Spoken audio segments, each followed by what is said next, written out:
తో పాటు జనరల్గా మహిళా కౌన్సిలర్ అనగానే పురుష ఆధిక్యత ఉంటుంటారంట కదా, ఆ విషయంలో మీరు ఎలా? అలా ఏముండదు సార్.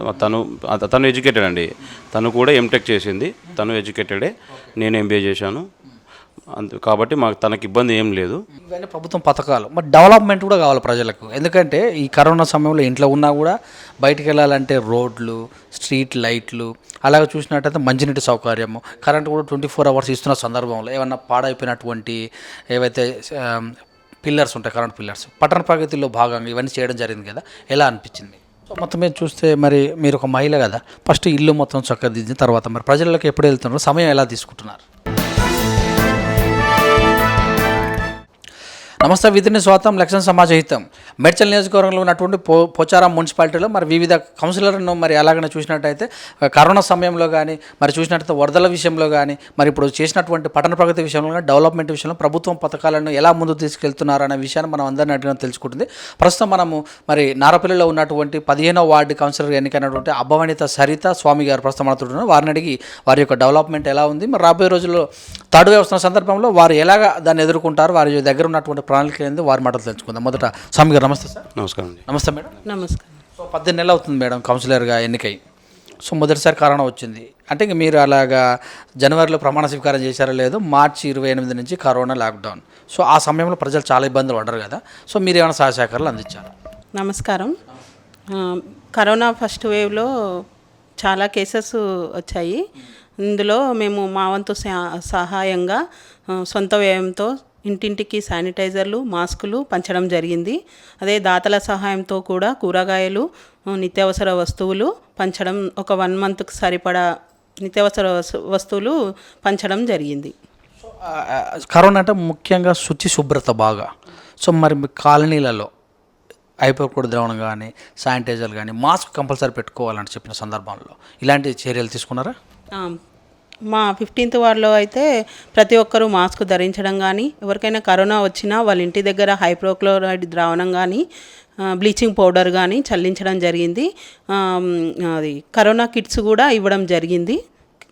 సో ముఖ్యంగా మరి కేసులు ఎక్కడైనా నమోదు అవుతే వాళ్ళు చాలామంది కూడా అప్పుడు కరోనా అనగానే దూరం వెళ్ళిపోయే వాళ్ళు, ఆ పక్కన మందులిచ్చే వాళ్ళు కూడా లేరు. అలాంటి వాళ్ళకి ధైర్యం చేయటం, వారికి కూడా సరుకులు ఇవ్వటం జరిగిందా?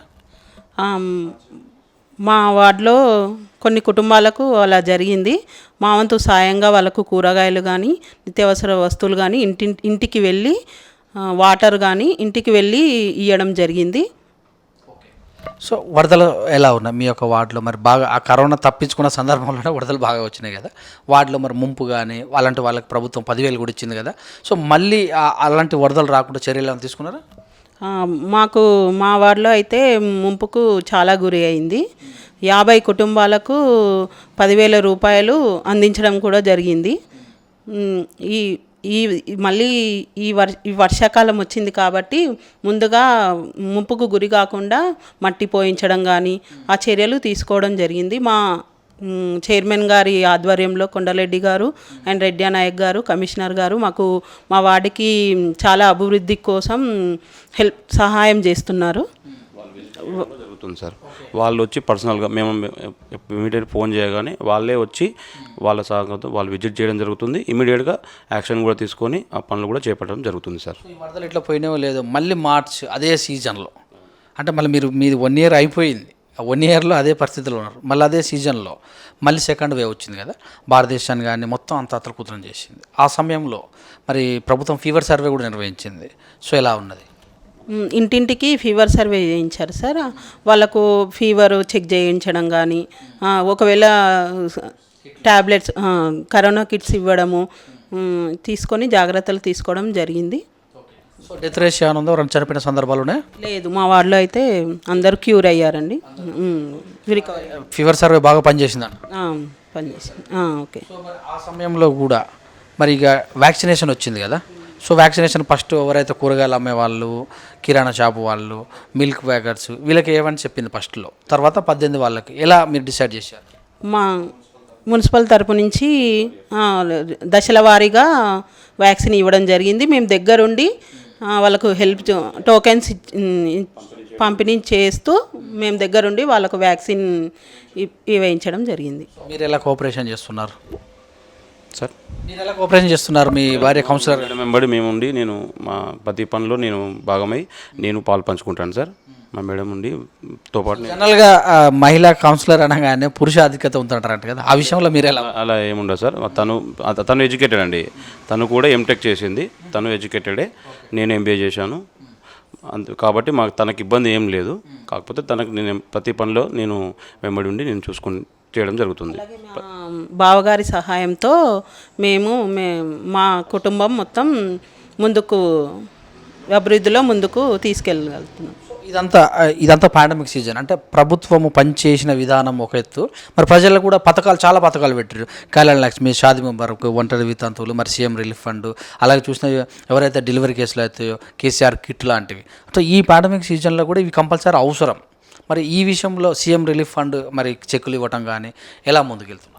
కళ్యాణ లక్ష్మి అయితే 5 కుటుంబాలకు, బీద కుటుంబాలకు చెక్కులు ఇవ్వడం జరిగింది. షాదీ ముబారక్ కానీ, Kalyana Lakshmi and CM relief fund కూడా ఇవ్వడం జరిగింది మా వారు. సో ఇదంతా కూడా రేషన్ కార్డులు కూడా మొన్న ఏదైతే రేషన్ కార్డులు కొత్త రేషన్ కార్డులు కూడా అందరికీ అర్హులైన వారికి దగ్గరుండి మనం చేయించడం జరిగింది సార్. వాళ్ళకి ఇంకా ఇవన్నీ ప్రభుత్వం పథకాలు, మరి డెవలప్మెంట్ కూడా కావాలి ప్రజలకు. ఎందుకంటే ఈ కరోనా సమయంలో ఇంట్లో ఉన్నా కూడా బయటికి వెళ్ళాలంటే రోడ్లు, స్ట్రీట్ లైట్లు, అలాగే చూసినట్టయితే మంచినీటి సౌకర్యము, కరెంట్ కూడా 24 hours ఇస్తున్న సందర్భంలో ఏమన్నా పాడైపోయినటువంటి ఏవైతే పిల్లర్స్ ఉంటాయి, కరెంట్ పిల్లర్స్, పట్టణ ప్రగతిలో భాగంగా ఇవన్నీ చేయడం జరిగింది కదా, ఎలా అనిపించింది? మా వార్డులో 15th వార్డులో 1,18,00,000 పనులు శాంక్షన్ చేశారు. అందులో కొన్ని పనులు కంప్లీట్ అయిపోయాయి. ఇంకోటి కొన్నేమో టెండర్లో ఉన్నాయి. కొన్ని మనం బడ్జెట్ ప్రకారంగా ఇంకా కొన్ని దశల వారీగా మనం పనులు అభివృద్ధి మా చైర్మన్ గారి ఆధ్వర్యంలో. ప్లస్ స్ట్రీట్ లైట్లు కానీ మెయింటెనెన్స్ కూడా కరెక్ట్గానే ఉంది. పట్టణ ప్రగతి ఎలా చేశారు మన 10 రోజులు? పట్టణ ప్రగతిలో శిథిలావస్థలో ఉన్న భవనాలు, రోడ్ల పక్కన ఉన్న చెట్లు, దోమలు రాకుండా అవన్నీ క్లీన్ చేయించడం జరిగింది. అదేవిధంగా హరితహారం కూడా రోజుకు ఇంటింటికి 5 మొక్కలు ఇచ్చి వాళ్ళని మొక్కలు ఇవ్వడమే కాకుండా వాళ్ళని పరిరక్షించడానికి కూడా చర్యలు తీసుకోవాలని ప్రతి ఇంటికి ఇవ్వడం జరిగింది.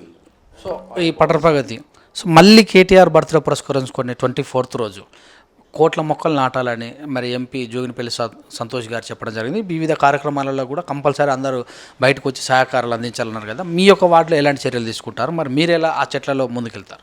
ముందుగా కేటీఆర్ గారికి అడ్వాన్స్ హ్యాపీ బర్త్డే అండ్ జన్మదిన శుభాకాంక్షలు. కేటీఆర్ గారి బర్త్డే రోజున సందర్భంగా 1000 మొక్కలను నాటుతామని మా వార్డులో 15th వార్డ్ అంటే కంపల్సరీ అందరూ భాగస్వాములు చేస్తారు. మా కార్యకర్తలు, కాలనీ పెద్దలు, చైర్మన్ గారు, రెడ్డి నాయక్ గారు, వైస్ చైర్మన్ అండ్ కమిషనర్ గారి ఆధ్వర్యంలో మేము 1000 మొక్కలని నాటుదామని సంకల్పించాం. సో మొత్తం మీద చూస్తే మరి మీరు ఒక మహిళ కదా, ఫస్ట్ ఇల్లు మొత్తం చక్కదిద్దిన తర్వాత మరి ప్రజలకు ఎప్పుడు వెళ్తున్నారు, సమయం ఎలా తీసుకుంటున్నారు? నేను ఇంట్లో పనులు అయిపోయిన తర్వాత మా బావగారి సహకారంతో, మా ఆయన గారి సహకారంతో నేను ముందుకు వార్డు సమస్యలు ఉన్నాయి, ప్లస్ ఫోన్ ద్వారా కూడా మాకు సమస్యలు చెప్తే వెంటనే వెళ్ళి స్పందిస్తున్నాము. మేము ప్రజలకు కూడా చెప్పాము, మా వార్డు ప్రజలకి ఎవరికైనా ఏదైనా సమస్య ఉంటే ఇమీడియట్గా చెప్పమని చెప్పాము. ఫోన్ ద్వారా కానీ మనకు డైరెక్ట్ తెలియజేయమని చెప్పాము. వాళ్ళు చెప్పిన వెంబటే మేము సమస్యను ఇమీడియట్గా పరిష్కారం చేయడం కూడా జరుగుతుంది. ఇమీడియట్గా స్పందిస్తున్నాము, చర్యలు తీసుకోవడం జరుగుతుంది. మాతో అయితే ఓకే, లేదు అంటే చైర్మన్ గారు కానీ, వైస్ చైర్మన్ గారు కానీ చెప్పి, కమిషనర్ గారు కానీ చెప్పి మేము సాల్వ్ చేయడం అయితే జరుగుతుంది సార్. మేము ప్రజలకు అదే చెప్పాము. మేము ఒక గ్రూపు 15th వార్డుకి ఒక గ్రూప్ క్రియేట్ చేసి అందులో ఏ సమస్యలున్నా చెప్పాలని తెలియజేయాలని కోరుతున్నాం. ప్రతి ఒక్కరికి తెలుస్తుంది వార్డులో ఏం సమస్యలు ఉన్నాయి. మన కాలనీకే, అది ఒక వార్డుకే కాకుండా మొత్తం నారపల్లిలో కానీ ఎక్కడ ఏ సమస్యలు ఎలా పరిష్కరించుకోవాలి అనేది కూడా మనకు ఆ గ్రూప్ ద్వారా కూడా సమాచారం అందుతుంది. సో మొత్తం మీద చూస్తే థర్డ్ వేవ్ కూడా మరి రాబోతున్న అంటారు చాలామంది కూడా, మనం చూస్తున్నాం. ఎవరైతే విశ్లేషణలకు ఉండరు, డాక్టర్లు కూడా హెచ్చరిస్తున్నారు. మరి ఇప్పుడు బక్రీద్ వచ్చే అవకాశం ఉంది, బోనాల పండుగ కూడా జరుగుతుంది. ఎలా నియంత్రించే అవకాశం ఉంది, మీ యొక్క ప్రణాళిక ఎలా ఉంది?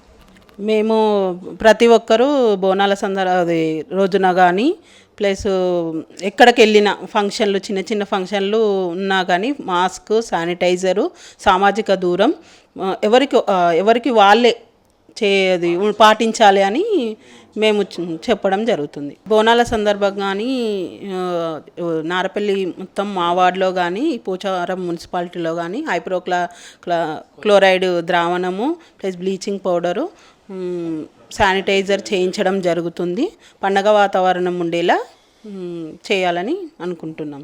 వ్యాక్సినేషన్ ఎలా ముందుకెళ్తున్నారు? సో మరి ఇప్పటికే 18 ఏళ్ళు వాళ్ళు కూడా వేసుకోవాలని చెప్తున్న సందర్భంలో మీ ప్లాన్ ఎలా? 18 సంవత్సరాల పైన వాళ్ళు కూడా వ్యాక్సిన్ వేయించుకోవాలని చెప్తున్నాము. వేయించుకున్నా కూడా జాగ్రత్తగా ఉండాలి. మాస్క్ కానీ శానిటైజర్ కానీ ఎప్పుడు మన వెంటే ఉండాలి. ఫోను ఎలా పట్టుకుంటామో అది కూడా శానిటైజర్ మాస్క్ కూడా మన చేతిలోనే ఉంటే మనకు కరోనాని నివారించవచ్చు. మీరు ఇచ్చినటువంటి హామీలు ఇంకా 3 సంవత్సరాలు ఉంది కదా, మొత్తం నెరవేరుస్తారా? కంపల్సరీ మా వంతు ప్రయత్నం చేస్తాము. మేము ఇచ్చిన వాగ్దానాలు మేము నిర్వర్తిస్తాము, పూర్తి చేస్తాము. ఎలా ఉంది? హ్యాపీగా ఉందా ఈ పదవి? బాగుంది. నాకు ఫస్ట్ టైం రాజకీయాలకి రావడం బాగుంది. ప్రజలకు సేవ చేయడం మాకు ఆనందంగా ఉందండి. మాకు ఇప్పుడు కాదు, మా అమ్మగారు ఉన్నప్పుడు కూడా మాకు ఉండే, మేము వార్డు మెంబర్గా పోటీ చేయాలనుకున్నాము, కానీ మా అమ్మగారు జరిగిపోయారు 2012లో. కానీ అప్పటి నుంచి మాకు ఒక ప్రజలకు సేవ చేయాలనేది మాకు ఒక కోరికలా ఉండేది. ఇప్పుడు మాకు అవకాశం వచ్చింది, దీన్ని మేము సద్వినియోగం చేసుకుంటామని అందరికీ తెలియజేస్తున్నాము. గెలిచిన వాళ్ళు అనగా ప్రతిపక్షం కూడా ఉంటుంది కదా, ప్రెజర్స్ ఏమైనా ఉన్నాయా? వాళ్ళు ఏమన్నా కామెంట్లు చేయడం కానీ, అంటే ఇక్కడ చేయట్లేదు అక్కడ చేయలేదు అని అలాంటి విషయాలు మీరు ఎలా ఎదుర్కొంటారు? వాళ్ళకు అవకాశం ఇవ్వట్లేదు. మేము వాళ్ళకు అవకాశం ఇవ్వకుండా మేము పనులు చేస్తున్నాం సార్. వాళ్ళ ప్రజలకు ఏదైతే సమస్య ఉందో మేము పరిష్కరిస్తున్నాము. ప్రతిపక్షానికి మేము అవకాశం కల్పించట్లేదు. అందుకోసం మాకు వాళ్ళ నుంచి ఎటువంటి ఇబ్బంది లేదు. అది చెల్లి. సో మల్లారెడ్డి గారు మినిస్టర్గా ఉన్నారు, మీకు ఇక్కడ ఎంతవరకు లాభపడే అవకాశం? ఆధ్వర్యంలో మాకైతే మంచి జరుగుతుందండి. మేము మినిస్టర్ మల్లారెడ్డి గారు మాకు కరెక్ట్ సమస్య ఇప్పుడు ఒకటి బాబానగర్ కానీ, ఇప్పుడు 15వ వార్డులో బాబానగరు, టీచర్స్ కాలనీ, ఈ గణేష్ నగర్ కాలనీ, ఈ 48/7 నెంబర్ అని ఉంది మా 15th వార్డులో. ఈ అన్నిటికీ కలిపి ఒక సమస్య ఉండేదండి. డ్రైనేజ్ ఒక 20 ఏళ్ళ నుంచి కూడా ఈ డ్రైనేజీ అనేది ఇబ్బంది ఉంది అందరికీ చాలా ప్రాబ్లంగా ఉంది. దీన్ని మేము మంత్రి గారి దృష్టికి తీసుకెళ్ళాము. ఆయన కూడా పాజిటివ్గా స్పందించారు. అదేవిధంగా ఆయన చేస్తానని కూడా మాకు ఫండ్ కూడా రిలీజ్ చేస్తానని చెప్పేసి మాకు మాట ఇచ్చారు. 50 to 70 lakhs బడ్జెట్, అది పెద్ద బడ్జెట్. 20 ఏళ్ళ నుంచి కాంది మా నుంచి అవుతున్నందుకు కూడా మాకు చాలా ఆనందంగా ఉంది. మంత్రి గారు కూడా అదేవిధంగా ఫైల్ మీద సంతకం చేశారు, చేస్తానని చెప్పేసి కూడా మాకు వాగ్దానం చేశారండి. థ్యాంక్ యూ అండి. Thank you sir. Thank you. So ఇదండి మరి 15వ వార్డులో గెలిచినటువంటి మరి కౌన్సిలర్గా ఈరోజు మనం వారి యొక్క మాట తీసుకోవడం జరిగింది. పట్టణ ప్రగతిల విషయంలో కానీ, కరోనాలో జరిగినటువంటి సహాయసహకారాలు కానీ, వ్యాక్సినేషన్ విషయంలో కానీ, ఫీవర్ సర్వే గురించి కానీ వాళ్ళు చక్కగా వివరించారు. వాళ్ళు చేసినటువంటి సహాయసహకారాలు, వారు ఇచ్చినటువంటి హామీలన్నీ కూడా మరి 5 సంవత్సరాల్లో ఖచ్చితంగా కూడా మరి మినిస్టర్ మల్లారెడ్డి గారి సహకారంతో, చైర్మన్ గారు మరి వైస్ చైర్మన్ గారి సహకారాలతో, ప్రజలు మరి ఇక్కడ ఉన్నటువంటి సంక్షేమ వెల్ఫేర్ అసోసియేషన్ వారి ఆలోచనలతోటి, అలాగే చూసినట్టయితే వాళ్ళకి విన్నట్టు ఉన్నటువంటి మరి వాళ్ళ కుటుంబ సభ్యులందరితో కూడా నెరవేర్స్తారని తెలియజేశారు. చూసిన with news cameraman మహేష్తో మిశ్వరేజ్ Dandu Pocharam.